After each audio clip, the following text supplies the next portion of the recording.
दोस्तों, आजकल की इस भाग-दौड़ वाली ज़िंदगी में जहाँ फिज़िकल एक्टिविटी तो काफ़ी कम हो गई है, वहीं मेंटल एक्टिविटी और मेंटल स्ट्रेस बहुत ज़्यादा बढ़ गया है।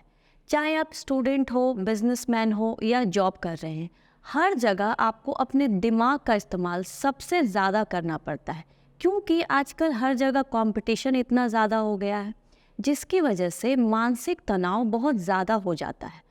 और एक टाइम के बाद तो दिमाग इतना ज़्यादा एग्जॉस्ट हो जाता है कि काम करना ही बंद कर देता है। तो ऐसे सिचुएशन में सबसे बड़ी चुनौती अपने दिमाग को शांत और संतुलित रखने का होता है। तो दोस्तों, क्या होगा अगर मैं आपको बताऊं कि एक ऐसा प्राणायाम है जो आपके लॉजिकल ब्रेन और इंट्यूटिव ब्रेन दोनों को बैलेंस करके रखता है। और जब आपके लॉजिकल ब्रेन और इंट्यूटिव ब्रेन दोनों के बीच आपस में संतुलन बना रहता है, तो बाहर होने वाले किसी भी चैलेंजिंग सिचुएशन को आप बहुत शांति से हैंडल कर सकते हैं। क्योंकि दोस्तों, बाहर होने वाली सिचुएशन तो हमेशा बदलती रहेंगी, लेकिन आपका जो नेचर है, एक्शन और रिएक्शन है, वो कभी नहीं बदलना चाहिए। जो निर्भर करता है कि आप अंदर से कितने बैलेंस हैं, तो उतना ही आप बाहर से अपने आप को रिलैक्स और काम रखेंगे।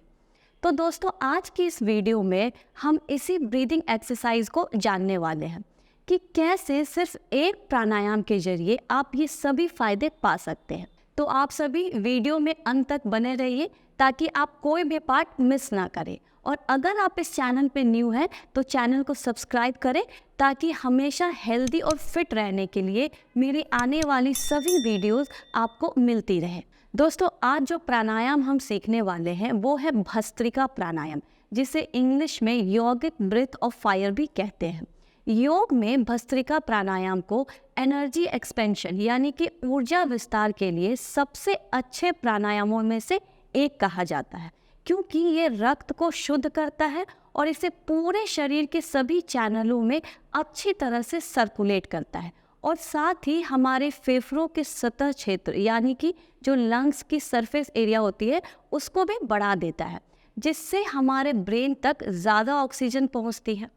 फेफड़ों में हवा के तेजी से अंदर बाहर होने की वजह से खून में ऑक्सीजन और कार्बन डाइऑक्साइड की अदला बदली एक्सचेंज काफ़ी तेजी से होती है, जिससे ऑक्सीजन की मात्रा हमारे शरीर और दिमाग तक ज़्यादा पहुंचती है। और साथ ही खून से कार्बन डाइऑक्साइड के साथ साथ कई तरह के विषाक्त पदार्थ, टॉक्सिन्स भी बाहर निकल जाते हैं। और जब आपके ब्रेन को अच्छी मात्रा में ऑक्सीजन मिलती है तो उसकी प्रोडक्टिविटी, कार्य क्षमता भी और भी ज़्यादा बढ़ जाती है। और जो भी हार्मोन्स का सिक्रेशन हमारे ब्रेन से होता है वह बहुत अच्छे तरह से होता है, और हमारे शरीर के जितने भी ऑर्गन्स हैं वो भी अच्छी तरह से अपना अपना काम करते हैं। इसके अलावा जिनको भी सांस से रिलेटेड कोई भी समस्या है, जैसे asthma, sinus, bronchitis, allergy, lungs में दिक्कत, गले या नाक की परेशानी जिनको रहती है, उन लोगों के लिए भस्त्रिका प्राणायाम बहुत फायदेमंद है। भस्त्रिका प्राणायाम करने से वात, पित्त और कफ तीनों दोष संतुलित होते हैं, जिससे रोग प्रतिरोधक क्षमता, इम्यूनिटी मजबूत होती है और कोई भी बीमारी आपको जल्दी नहीं होती है। अगर आपको डाइजेशन की परेशानी है तो वो भी ठीक होने लगेगी, क्योंकि भस्त्रिका प्राणायाम से मेटाबॉलिज्म भी अच्छा होता है, जिससे आप जो कुछ भी खाएंगे उसको आराम से डाइजेस्ट कर लेंगे और आपका मोटापा भी कम होने लगेगा। इसके अलावा अगर आपको इंसोम्निया की दिक्कत है, आपको नींद नहीं आती है, आप थका थका फील करते हैं, हर समय आलस में रहते हैं, तो आपके लिए ये बहुत अच्छा प्राणायाम है। भस्त्रिका प्राणायाम अपने अंदर ऊर्जा, एनर्जी लाने का और अपने आप को पूरी तरह से एक्टिवेट करने का बेस्ट तरीका है। दोस्तों, अगर आप नियमित रूप से भस्त्रिका प्राणायाम करते हैं तो यह आपके शरीर के सभी सेल्स को ऑक्सीजनेट करने के साथ साथ डिटॉक्सिफाई भी करता है, जिससे स्किन की क्वालिटी भी अच्छी होती है और स्किन ग्लोइंग लगने लगती है। भस्त्रिका प्राणायाम हमारे शारीरिक स्वास्थ्य के साथ साथ हमारे मानसिक स्वास्थ्य, मेंटल हेल्थ और हमारे इमोशनल हेल्थ को भी पूरी तरह से बैलेंस रखता है और स्ट्रेस, टेंशन, एंजाइटी, डिप्रेशन जैसी बीमारियों से हमारा बचाव करता है। दिमाग को शांत और संतुलित करता है, एकाग्रता, फोकस, कंसंट्रेशन, याददाश्त को भी बढ़ाता है। तो चलिए इस प्राणायाम को करने से पहले ये भी जान लेते हैं कि किन लोगों को ये प्राणायाम नहीं करना चाहिए और इस प्राणायाम को करते समय क्या क्या सावधानियां रखनी चाहिए। दोस्तों, अगर आपको हर्निया या मिर्गी की समस्या है तो आपको ये प्राणायाम नहीं करना चाहिए। यदि आपकी हाल में ही कोई ऑपरेशन या सर्जरी हुई है तो भी आपको ये प्राणायाम नहीं करना चाहिए। इसके अलावा अगर आपको हार्ट रिलेटेड कोई भी प्रॉब्लम है, कोई भी परेशानी है, तो आप किसी योग प्रशिक्षक के अंडर गाइडेंस में ही इस प्राणायाम को करेंगे। प्रेग्नेंट लेडी को भी ये प्राणायाम नहीं करना चाहिए और इस प्राणायाम को कभी भी खाना खाने के तुरंत बाद नहीं करना चाहिए। तो दोस्तों, इतने अनगिनत फायदे वाले प्राणायाम को सीखना तो बनता ही है। तो चलिए स्टार्ट करते हैं।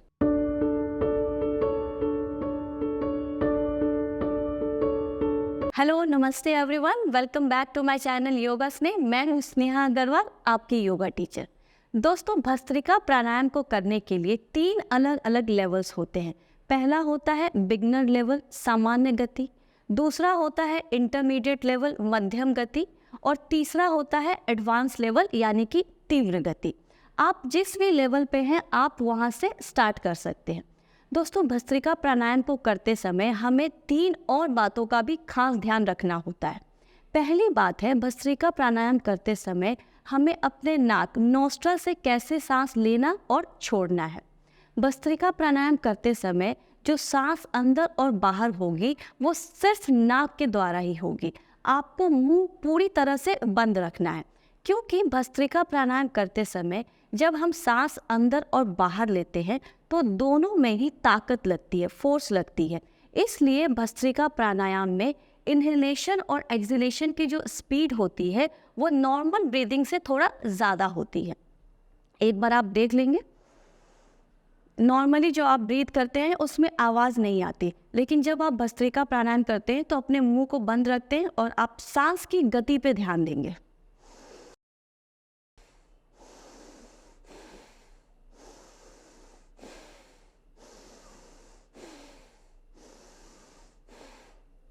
आपने देखा कि कैसे मैंने ताकत लगा के सांस अंदर ली और ताकत लगा के ही सांस को बाहर छोड़ी। इस बात का आपको ध्यान रखना है कि जब आप सांस लेंगे तो भी उतनी ही ताकत लगेगी और जब आप सांस को छोड़ेंगे तो भी इतनी ही ताकत लगेगी। अब दूसरी बात हम करेंगे अपने पेट और चेस्ट के बारे में कि जब हम भस्त्रिका प्राणायाम करते हैं तो उनकी मूवमेंट क्या होनी चाहिए। भस्त्रिका प्राणायाम करते समय जब हम इनहेल करते हैं तो लंग्स में उसको पूरी जगह चाहिए होती है, इसलिए पेट और चेस्ट बलून की तरह बाहर की तरफ फूल जाता है और जब एक्सहेल करते हैं तो पेट और चेस्ट खाली होकर वापस अपने नॉर्मल साइज में आ जाता है। एक बार इसको भी आप देख लीजिए। अभी आपने सिर्फ ब्रीथ की मूवमेंट देखी, अब जब हम भस्त्रिका प्राणायाम करेंगे तो आप देखेंगे कि चेस्ट और पेट की मूवमेंट क्या हो रही है। तो आप बहुत आराम से एक हाथ को अपने चेस्ट पे रखेंगे, पेट पे रखेंगे,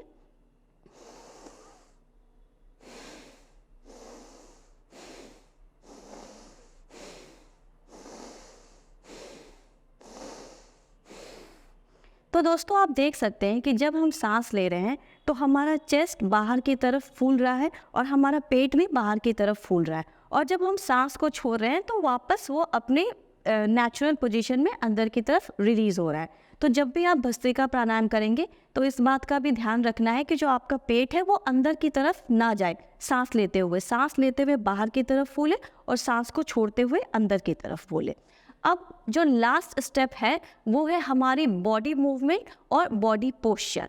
भस्त्रिका प्राणायाम करते समय आपको अपने पोस्चर का खास ध्यान रखना है, क्योंकि अगर आप अपने कमर, पीठ और गर्दन को पूरी तरह से सीधा नहीं रखेंगे तो आप सांस को ज़्यादा मात्रा में अंदर नहीं भर पाएंगे, क्योंकि आपके लंग्स कंप्रेस हो जाएंगे, जिससे इनहेलेशन और एक्सहेलेशन की जो कैपेसिटी है वो भी कम हो जाएगी। इसलिए आपको अपने कमर, कंधे, गर्दन को बिल्कुल सीधा रखना है। दोस्तों, अगर आपके कमर में कोई भी दिक्कत है तो आप दीवार का सहारा लेकर बैठ सकते हैं, और अगर नीचे बैठने में भी आपको किसी भी तरह की कोई परेशानी है तो आप कुर्सी पर या बेड पर बैठकर भी इस प्राणायाम को कर सकते हैं। बस आपको अपने कंधे को झुकाकर नहीं बैठना है। दोस्तों, भस्त्रिका प्राणायाम को करने के लिए हाथ की मूवमेंट भी अलग अलग होती है। कुछ लोग अपने दोनों हाथों की सिर्फ ज्ञान या चिन्ह मुद्रा मेडिटेटिव पोज में रखते हैं ऐसे, और कुछ लोग अपने हाथों को ऊपर नीचे, आपने देखा होगा कई लोगों को कि वो हाथों को ऐसे ऊपर नीचे चलाते हैं। तो दोनों ही जो हैंड मूवमेंट है आप दोनों को कर सकते हैं, दोनों ही सही है। लेकिन एक बार देख लेंगे, आप इस तरीके से ज्ञान या चिन्ह मुद्रा बनाएंगे, अपने घुटने पे रखेंगे, अपने चिन्ह को पूरी तरह से सीधा रखेंगे, और जो अपने कंधे हैं उसको खोल कर रखने का मेरा मतलब है कि आप अपने कंधों को बाहर की तरफ खोलेंगे, ताकि जो आपकी चेस्ट की जो स्ट्रेचिंग है वो अच्छे से हो, जो लंग्स अच्छे से पूरा आपका जो एक्सपेंड हो। अपने गर्दन को सीधा रखते हुए पहले जो ब्रीदिंग है आप उसको ऐसे करेंगे,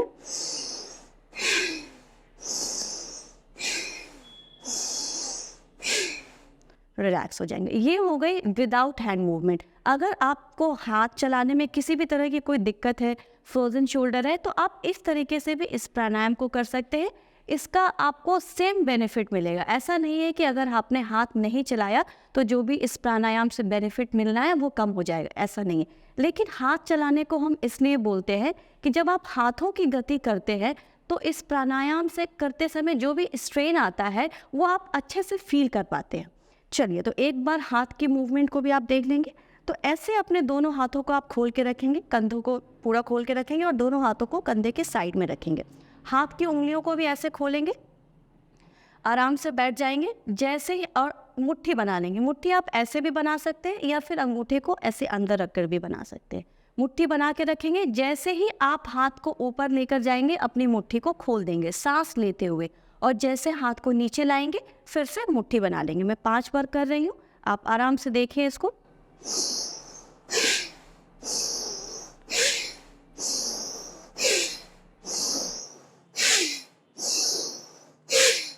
और धीरे से रिलैक्स कर देंगे। इस मूवमेंट में आपकी जो शोल्डर की फ्लेक्सिबिलिटी है वो भी थोड़ी इम्प्रूव होती है, जो आपका पोस्चर है, बॉडी पोस्चर, वो भी इम्प्रूव होता है।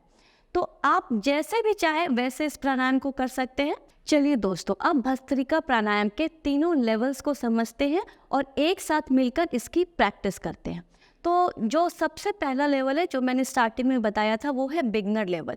अगर आपने भस्त्रिका प्राणायाम को कभी भी नहीं किया है इससे पहले, या फिर आपको हार्ट की कोई कंडीशन है या आपको बीपी की प्रॉब्लम है, तो आप बिगनर लेवल से ही स्टार्ट करेंगे। तो बिगनर लेवल के लिए आपको कैसे करना है, मैं हैंड मूवमेंट के साथ ही आपको बता रही हूँ। आपकी सांस की जो गति होगी वो बिल्कुल सामान्य से थोड़ी ज़्यादा होगी, बहुत ज़्यादा नहीं, क्योंकि मध्यम में उससे थोड़ी ज़्यादा होगी और जो एडवांस लेवल होगी वो और ज़्यादा होगी। तो आपको आराम से, आप वज्रासन में बैठ सकते हैं। अगर आप एडवांस लेवल पे हैं तो वज्रासन में बैठ जाइए, नहीं तो आप बिल्कुल बिगनर है तो आप ऐसे ही बैठेंगे आराम से सुखासन में। आँखों को बंद कर लेंगे, कंधों को खोल के रखेंगे, हाथ की पोजीशन जैसे बताई थी मैंने वैसे रखनी है आपको। अब 5 बार आप सिर्फ इस समय सांस की जो गति है उस पर अच्छे से ध्यान देंगे कि मैं किस गति में सांस ले रही हूँ और छोड़ रही हूँ।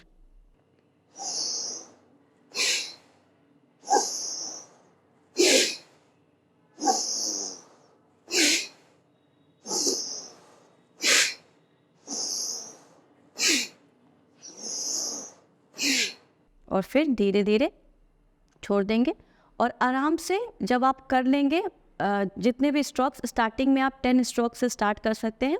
उसके बाद 2-3 लंबी गहरी सांस आप लेंगे, लंबी गहरी सांस छोड़ेंगे। ऐसा नहीं करना है कि तुरंत आपको दोबारा स्टार्ट कर देना है। तो आराम से आंखों को बंद करेंगे, डीप इनहेल डीप एक्सहेल करेंगे, अपनी सांस को बिल्कुल सामान्य स्थिति में लेकर आएंगे और रिलैक्स हो जाएंगे बिल्कुल।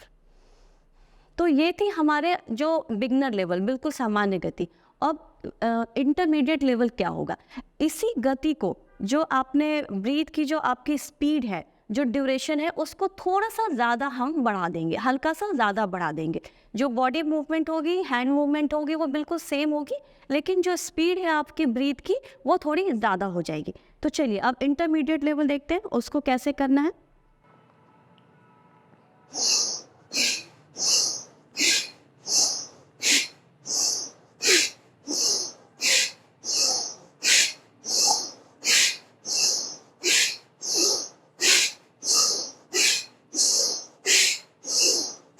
और फिर रिलैक्स हो जाएंगे आप।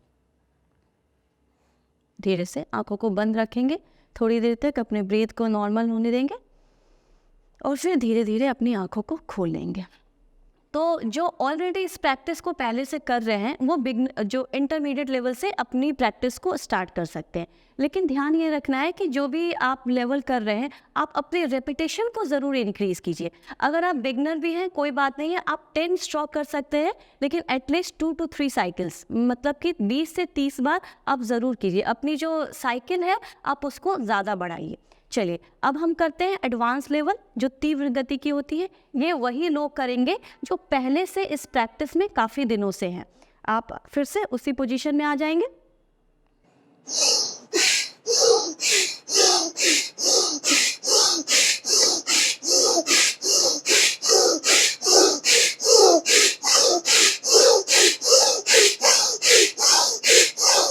और रिलैक्स हो जाएंगे, बिल्कुल रिलैक्स। लंबी गहरी सांस लेंगे, लंबी गहरी सांस छोड़ेंगे। पूरी तरह से आप रिलैक्स होने की कोशिश करेंगे और हल्का सा अपने हाथों को रब करेंगे, अपनी आंखों पर रखेंगे और धीरे धीरे आंखों को खोल देंगे। तो आपने देखा कि कैसे हमने तीनों लेवल को किया है। जो एडवांस लेवल है आप बिल्कुल, अगर आप प्रैक्टिशनर हैं अच्छे तभी करें, नहीं तो किसी योग टीचर के अंडर गाइडेंस में ही आप इस प्राणायाम को करेंगे। तो दोस्तों कैसी लगी आज की वीडियो कमेंट करके ज़रूर बताइए। मैं उम्मीद करती हूँ कि इस वीडियो में मैंने जो भी आपको बताया है, समझाया है, वो आपको पूरी तरह से समझ आया होगा। और अगर फिर भी कोई क्वेरी या क्वेश्चन है तो आप कमेंट करके ज़रूर पूछिए, मैं ज़रूर उसका जवाब दूंगी आपको। जल्द मिलती हूँ इसी तरह से किसी न्यू टॉपिक के साथ। जब तक के लिए नमस्ते।